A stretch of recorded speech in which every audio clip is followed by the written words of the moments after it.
little curls are out of place. Hey. What are you all doing here? You just staring at me or something? Well, welcome to my channel. My name is Linda. I've got a lot of fun, crafty goodness for you today. So what are we waiting for? Let's get started. Today we're going to be working on some easy rustic farmhouse Christmas crafts. So let's get started with project number 1. So for this project, I'm going to take one of these cutting boards from Dollar Tree I picked up last year. Any cutting board will work. And I'm going to take all the paper and everything off of this off camera. I'm just going to sand it. If you don't want to do that, you could use the back side. Here it is all prepped and ready to go. And I'm going to use my Dixie Belle chalk paint in the color drop cloth. I'm going to get it all painted up front and back. I'll do a couple of coats, and then when it's all done painted up, I was just about to say I'm going to off camera sand it with my electric sander, but I don't do that this time. I do sand it, but I do just a little bit on camera because I just do a little bit of minimal sanding around the edges just to kind of, bring in that rustic look. All right, we're going to skip ahead here. Enough painting, you know how to do that. I am taking some fabric I pick up at, this is Hobby Lobby fabric, and I'm just making little slits here, and I'm just ripping the fabric one piece first here to just kind of cover the bottom portion of my cutting board, allowing a little bit of that cutting board to show around the perimeter. You could use paper for this project. You don't have to use any fabric at all. And then here I am with a little bit of sanding by hand, just to add a little distressing. And as we move on to our next part of our project, I'm going to share a little printing on fabric tip for you. Now, normally I told you guys, I would use a really thick duck cloth and I'd scotch tape the end and run it through my little cheapy printer. I've tried the ironing on butcher paper, it didn't work. I've tried putting it on sticker paper, it didn't work. And so I'm sharing this picture with you because this is one of the last projects I did, and I'll have the link in the description box for you. But because also I want to share this printable with you. If it is a free printable, I'll have the link to my blog where you can get this if you want to just shrink it down for this project, or you could use the other one that I'm using, and we'll talk about that in a minute. So this was really easy and it worked for me. And I just didn't try it before because I thought, if I use this that I'm going to bring up here, copy paper and some spray adhesive, I thought that fabric isn't going to peel off the paper, or it's going to be all sticky on the back, or the spray adhesive is going to be all, wet looking through the fabric. None of that happened. It worked perfectly wonderful. And I'm using really thin muslin fabric here. So copy paper, like I said, I'm just going to do a fine spray mist over the top. I'm going to fold my fabric in half here just to get it on evenly. And hopefully, as I say, I would say before, it might not work on your, hopefully this should work on everybody's. Smooth it down, your fabric onto your paper, and then what I would do, you can see how it looks here. There's nothing wet showing through from the adhesive or anything like that. And then you want to trim off your excess fabric. Now, if your fabric was a little bit short all the way around and you've got some sticky paper exposed, make sure you trim off that sticky paper as well, because you don't want that sticking to your rollers as it goes through your printer, right? So trim off all the excess. And then here it is, it's setting in my printer. Mine is face down because of the way it prints. Put it in however it prints for you, however it's going to print, whatever way you need to put it so it prints on the fabric. All right, it's not pulling it to the side. It's not doing anything. It's staying nice and stiff as if it was a piece of cardstock. You can see how wonderful and sharp the image is here. The fabric's not wrinkling up, even with little threads around the edges. It's working perfectly fine because it's all nice and smooth through my printer. This is what it looks like. Like I said, I just had reservations before because I thought it wouldn't work. And then as I peel this off, look how easily it peeled off. And the sticky is still on the paper. You can kind of see how it sticks to my hands a bit. Here, there's nothing, no residue, nothing on the fabric. Nothing. Okay, so I have another piece here that I printed probably about 20 minutes before this one. So it's been sitting for about 20 minutes glued to this paper. Okay. And it came off totally easy. Not a problem, because I thought permanent, it's going to really stick. Nope. No residue, nothing, and it's beautiful. Beautiful. So try that tip. Hopefully it'll work in your printer. So if you want to use this free printable, like I said, link will be in my description box. You'll just need to shrink it down to the size of your cutting board. I'm using this printable. It is a bundle of retro farmhouse type signs from creativefabrica.com. I'll have the link to just this if you want to just pay for it, or if you're a member, of course, it's free. Or if you're not a member, I'll have a link where you can click through, and it's $1 a month. Cancel anytime, and you have hundreds, thousands of fonts and images and everything to choose from. All right, so now what I'm going to do is I'm going to start out by ripping this fabric as well. I want to rip it to kind of fit the center of that first fabric that we ripped, you know, gosh, feels like eons ago now. Been going through some other stuff. And I think I put this down to about a 4x4 size. And you don't have to rip it. You can cut it nice and neat. I'm just trying to give it that kind of rustic, a little bit of a primitive look. All right, cutting off all the little excess strings. And then I'm going to use a little bit of batting here. You could use felt or batting. You don't have to use it at all. But I just wanted to kind of lift up this image just a little bit, kind of you know, give it a little poofy look. And then I'm taking both of my fabric pieces to my sewing machine. Again, this is just subjective. If you want to sew on it, you don't have to. The ripping of the fabric is going to give it a lot of texture. You all just know I like to sew on, you know, all my stuff just to kind of give it a little bit of a country look here. And you really don't see the sewing a whole lot on this darker fabric I'm using, but I know I did it. And then I'm doing like 2 times around sewing on this image just to kind of make it fun. I'm not making it straight. In fact, I'm kind of going squiggly on purpose. You'll see that in a minute. And I'm going to go ahead and glue the bottom fabric down to the cutting board here. Just really loosely because I want it to look a little wrinkly. And then I'm going to glue our little padded, you know, thing to the top here. And then I'm going to press right down around that batting, kind of right up to the edge. You can see I'm pushing right up against the edge of that batting just to give it a little bit of a padded look, as if we had kind of a little pillow look on our cutting board, right? And then at the top, I just want to add some greenery here. This is a bunch of different greenery from my supply, just decorating it up how I want, you know. So you do that same thing. You don't have to do any decoration. You could just do a little bow, however you like your stuff to look. And I'm adding a little bit of pom-pom trim here as well, so it can kind of hang down. And I've got some rusty metal stars here. I'll be using a lot of rusty metal things like stars, wires, bells throughout all these projects today. I'll have a link in my description box to where I purchased those from. I've got another little piece of ripped muslin here. I just kind of tied in a little bow, adding some twine on top and some beaded berries right underneath that. These beaded berries come in a little, you know, pick from Hobby Lobby. And then I'm going to tie a little knot at the end of my rusty stars here so they don't fall off my twine. I added those onto the end of my twines.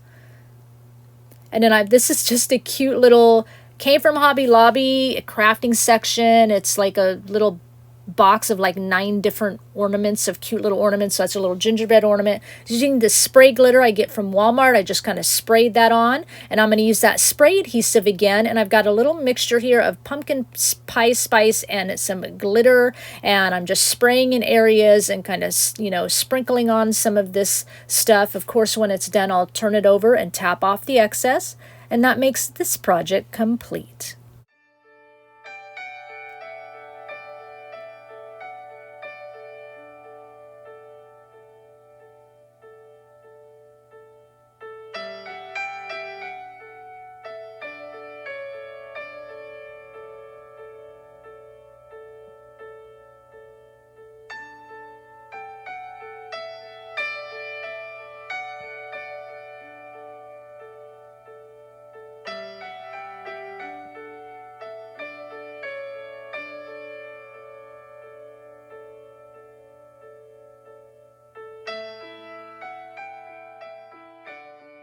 Let's move on to project number 2. For this project, I got these from Goodwill. They're just great, big, gigantic pom-poms. It was like $1.99, but I think this tag, isn't that a Target price tag? So I think they originally came from Target. And I got a bunch of them. When I stored them, it was one on top of the other, and they kind of went flat, which was perfect. But if you get some and they're not flat, just squish it flat. And then what I'm doing is just trimming off the edges because I want it flat, and then I want to trim it to almost make it look square.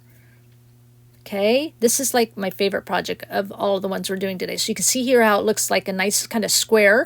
And then I'm using these little snowballs from Dollar Tree, 15 in a pack, just kind of smooshing them up and, you know, making them look good. And then I use some of this Crayola Model Magic clay from Walmart. I love to use, and I already made some little eyes and a nose and painted them. I love this clay because there's no weight to them. I mean, less than a marshmallow. I mean, seriously, I love it because there's no weight. So I first trimmed out some fabric about, a couple inches out past the snowball, but it wasn't big enough. So I'll show you here in a little bit what I've done.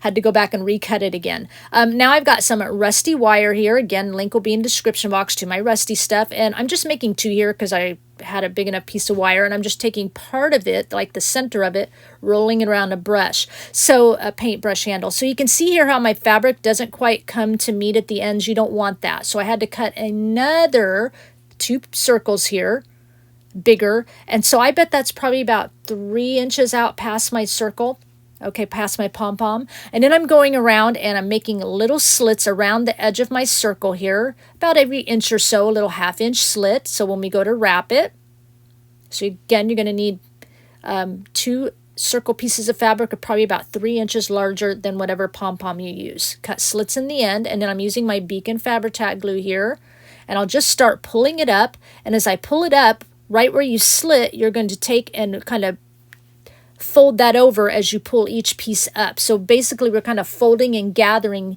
our fabric as we come around to the center. So you pull it up where the slit is, and then fold it over. Pull it up and fold it over. And you can do that all the way around till all your fabric kind of, it's fun when you get to the end, but it'll work, kind of gathers and meets in the center. A little bit of your snowball, you know, your little pom-pom will show. That's okay. And you can see how cute it looks here. It's not tight. It's just a cute gathered look. All right. And now I'm taking some of this wire and I'm going to tuck it into each of our little pom-poms here that are now looking like earmuffs. And I did it off camera. Actually, if you take like a large needle and pre-poke a hole, you can get this wire to kind of poke right in a little easier. And then I added a little glue on the end. Poked it through the pre-poked hole, and there we've got some cute little earmuffs with a little curl up at the top. Now I'm taking my crocodile here and punching a couple holes. I forgot, I put that one earmuff on and forgot that I wanted to add a star on it. So I took the earmuff back off, punched a hole in the rusty star, added that on, and now I'm putting my wire back into my earmuff here. Perfect. I noticed it just in time where the glue hadn't quite set up yet. And now I'm going to add some glue on the insides of our little earmuffs here. Both sides. I'll do it all at once here. Nice big area there, so I'll make sure all the fabric gets all tucked in, plus the pom-pom doesn't get seen. Stretch them out a little bit and then put those into place and moosh it together till your glue sets up. Now we're going to go ahead and start gluing down our little eyes here. Yeah, so just made out of clay and painted black. And then I've got some Distress Oxide ink and worn lipstick and a little dauber sponge here. You could use some makeup blush if you wanted. Just make 2 little round cheeks. Perfect, just nice and light. And then I'll go ahead and glue on our little clay nose here. I didn't show making the eyes and nose because I'm sure you guys could do that. Then I got a little piece of muslin fabric here. I just kind of tied a little knot in the center to look like a little bow tie. And then I'm going to use a little button here, and I'm going to glue that to the center of our little bow tie. So cute. I love this.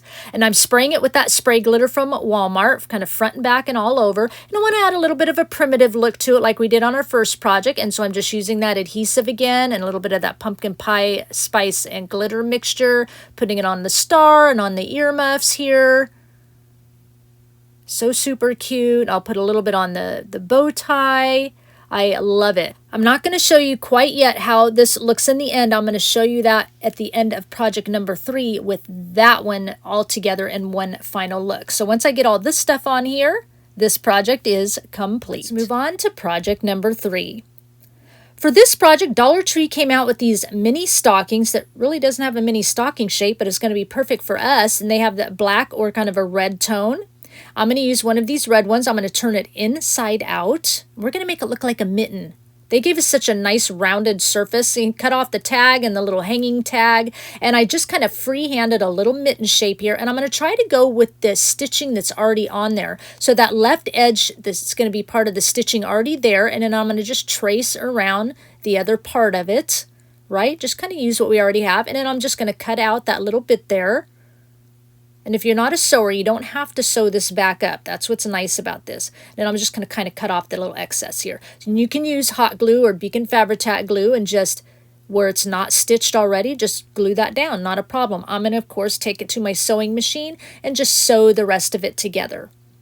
Okay, this turned out so cute as well. I love how these turned out. So super quick and easy to make. This one and that little snowman are so fast. I made a bunch of these for my upcoming craft show. In fact, while you're watching this video, I'm in my first Christmas craft show. Once you're all glued or sewn, go ahead and, turn your mitten back right side out. Now, you could choose to leave this little ruffle trim on there. I don't want to. I'm going to go ahead and peel that off, but it looks super cute with it on there. So you could leave it and just, start adding your little pretties over the top. Once I've got everything off, I'm just going to stress that edge of that little fabric there a little bit, just pulling on the strings to get that off. And then I'm going to go ahead and kind of glue that down because since we took that little ruffle off, it kind of opened that up. And then you're going to go ahead and stuff your little mitten. So cute. These are so cute. Stuff it as full as you want it. Perfect. And then we want to make sure that we cut a little bit of twine here, add a little hanger. So before you either glue or sew your top back, make sure you get a little hanger in there, right? That way you can hang it on your tree, or you don't have to put a hanger in there. And if you made like 4 to 6 of these and put it like in a cute little dough bowl in the center of your table and have a little bowl of all these cute mittens, would be super fun. I'm going to use some of this greenery from Dollar Tree here. And I've just got some other greenery. This here that I think I got from, this was Joann's, their Bloom collection. These are the beaded berries I love to use from Hobby Lobby. Whatever you want to use. Some of this kind of brown and red twine from Dollar Tree that I love. Perfect. And some of these little rusty snowflakes you can get from Hobby Lobby. Some rusty wire. Again, that link will be in my description box down below. Except for the rusty snowflake. The rusty stuff came from factorydirectcrafts.com, so I'll have links for those. And then, of course, I'm going to take that rusty wire and add the curly cues by wrapping it around a paintbrush handle and kind of pinch it up. And a little bit of our ball trim here. So you notice we're kind of using the same projects throughout everything, right? The same pieces.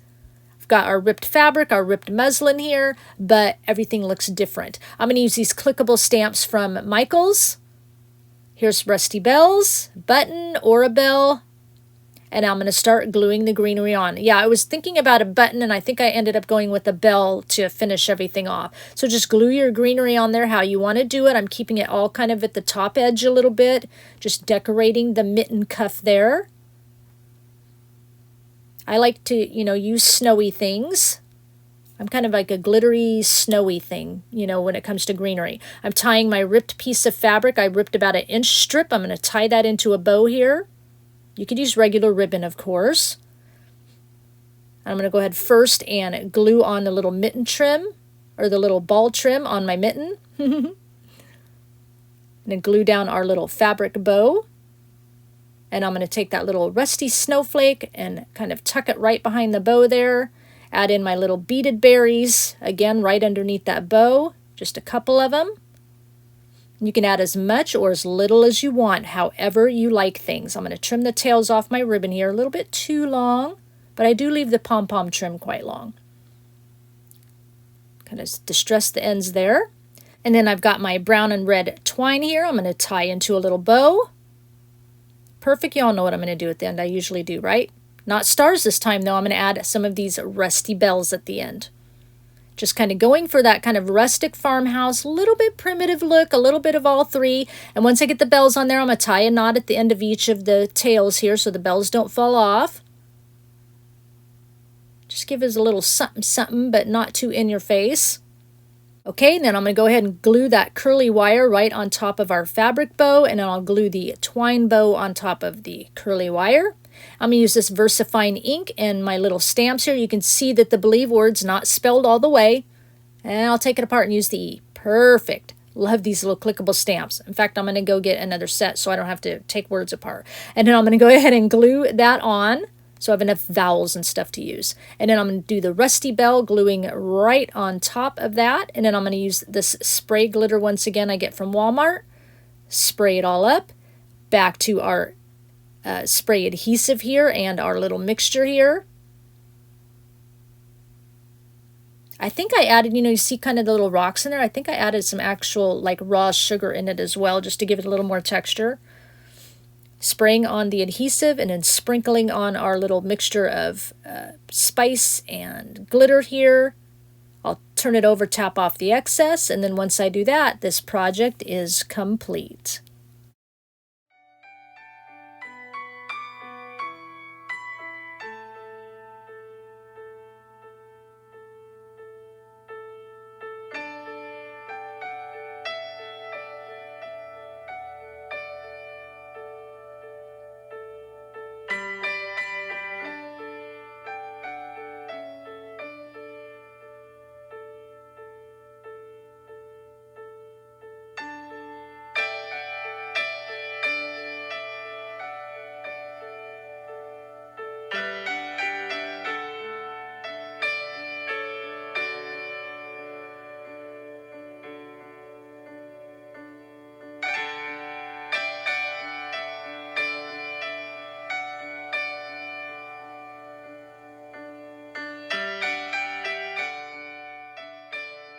Let's move on to our last project, number 4.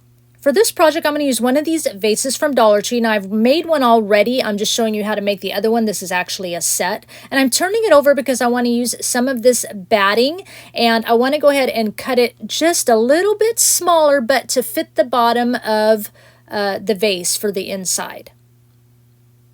Just so things can sit on it, just like that. Perfect.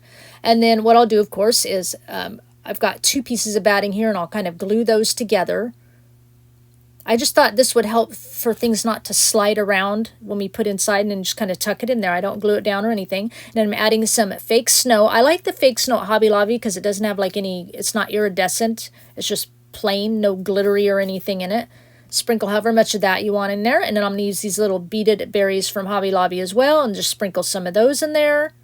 I've just seen those vases filled with stuff, and I wanted to do it.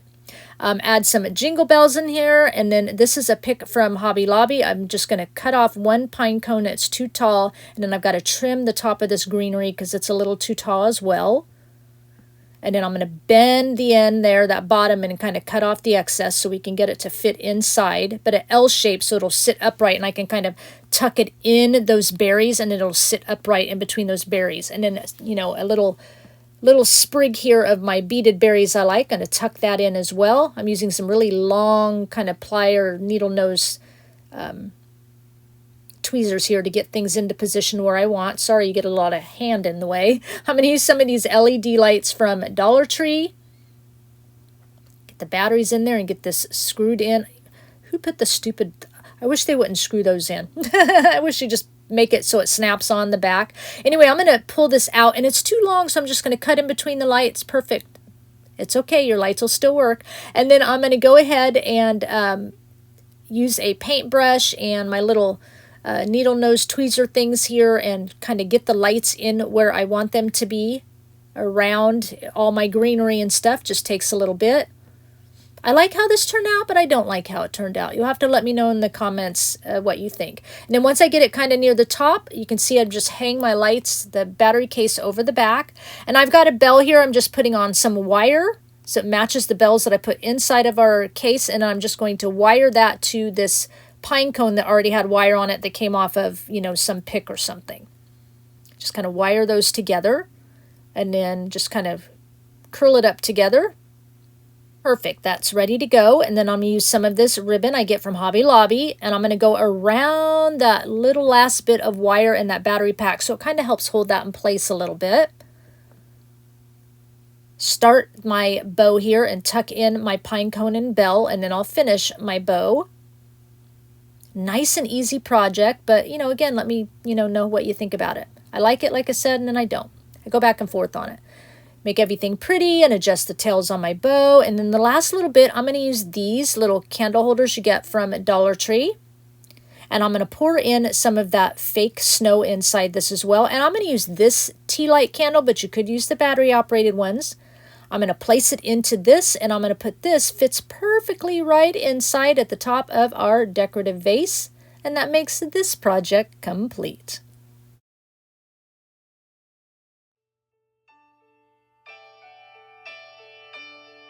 So I hope you all enjoyed the projects that I came up with today. Leave me a comment down below. Let me know which one was your favorite, and let me know what you think about these candle vase thingies. Like I've said twice already, I'm just not sure about it. Give me your honest opinion. I'm ready to hear it. Please give this video a thumbs up. And if you walked in here for the first time and you're just checking things out and you're digging what you saw today, make sure before you click off, you hit that red subscribe button and notification bell so you don't miss out on another video from me. Now, before I give you my final thought, I want to thank all of you and ask for your forgiveness. I know the last couple of videos, I haven't kept up with my comments and stuff, but I've just kind of in the last couple of weeks, the hecticness of going into the craft shows of the season, and I will catch up soon, I promise. I've been reading all your comments, and I thank you so much for that. But I'm sorry, I usually get right on, at least a week ahead. I'll answer the last week's videos, and, I haven't kept up with that very well. So please forgive me. Now I'm going to give you the final thought. Who's to say God doesn't know the exact moment to change the course of events in your life, to add hope to your tears, to add a yes to your unanswered prayers? It's not the time to give up. It's not time to let our guard down and give in to the enemy. It's not time to allow the enemy to celebrate because he thinks he has won. Instead, it's time to rise up. It's time to put on the full armor of God. It's time to allow Jesus to fight your battle. Allow Jesus to accomplish what he has for you. Jesus has won the battle of the enemy. He has torn down the enemy's tower. The enemy does not have a stronghold over you. And I'm going to say that again. The enemy does not have a stronghold over you. You know exactly how the story ends with Jesus in control. Jesus is mighty in the high places. He has the victory in the low places, and he is your river of life to quench this victory. Stand up in the name of Jesus. Shout to the Lord of the heavens and earth. It's the time to continue the journey that Jesus has for you. It's not the time to lay down, but rather the time to run the race and win that victory. It's time to finish what the Lord has set before you. You have his power, you have his strength, you have his spirit because Jesus lives in you. Use the power of Jesus to stand in the gap and go the distance. That prayer that you've been repeating hundreds of times with hope and anticipation of hearing God's answer to you is just about to be yours. Again, don't give up. Don't give in. Jesus will supply everything you need to win. I thank you for sharing your time with me, and I'll talk with you again soon. Bye.